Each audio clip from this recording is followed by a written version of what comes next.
Di dalam Al-Quranul Karim, Allah Subhanahu wa Ta'ala berfirman, "A'udzu billahi minasyaitonir rajim.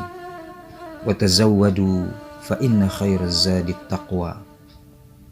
Dan berbekallah, maka sesungguhnya sebaik-baik bekal adalah takwa. Dalam perjalanan hidup, manusia memerlukan dua macam bekal. Pertama, bekal materi, dan kedua, bekal non-materi. Bekal non-materi itu meliputi kekhusyuan, ketaatan, dan ketakwaan. Karena itu Rasulullah SAW terus membekali diri dengan ketakwaan, dengan melakukan beragam amal soleh. Tidak heran jika kemudian beliau memberikan satu peringatan penting agar umatnya tidak lalai, bosan, apalagi berhenti dalam mencari bekal takwa. Beliau bersabda, "Ittaqillaha haitsuma kunta." Bertakwalah engkau kepada Allah dimanapun engkau berada. Pertanyaannya, bagaimanakah takwa itu diimplementasikan? Jika mengacu pada Al-Quran Surah Ali Imran ayat 134, takwa itu diwujudkan dalam bentuk senantiasa berinfak, baik dalam keadaan lapang maupun sempit, menahan amarah, memberi maaf, dan melakukan kebaikan-kebaikan. Dengan kata lain, jika ingin bekal terbaik, lakukanlah tuntunan tersebut. Pertama, bersedekah. Dalam hal ini, sedekah adalah jalan untuk menggapai takwa. Artinya sedekah bukan soal jumlah, ke siapa, dan kapan, tetapi ini soal mindset atau pola pikir.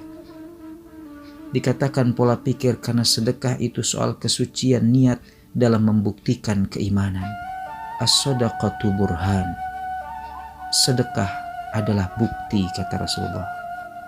Dari sini dapat kita fahami secara rasional mengapa Siti Khadijah, Abu Bakar, Uthman, dan Abdurrahman bin Auf radhiyallahu anhum sangat luar biasa dalam bersedekah.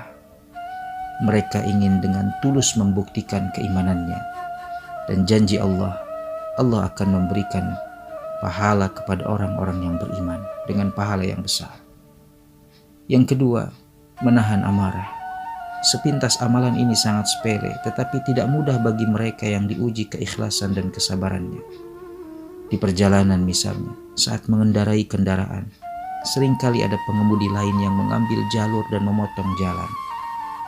Mereka yang tidak memiliki niat mengambil bekal terbaik pasti akan marah.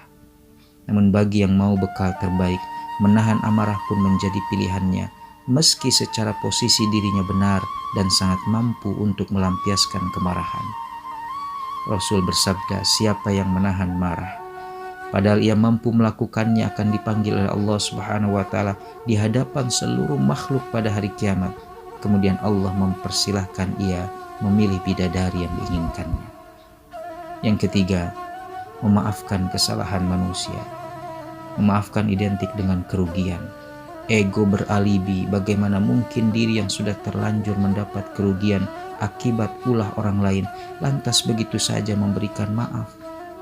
Namun kalau hati menghendaki bekal terbaik, memaafkan pasti menjadi pilihannya. Sebab Allah berfirman, dan hendaklah mereka memaafkan dan berlapang dada. Apakah kamu tidak ingin Allah mengampunimu? Selagi masih ada Ramadan ini, mari kumpulkan bekal terbaik dengan komitmen mengamalkan tuntunan Allah dan Rasul-Nya untuk sampai pada derajat takwa.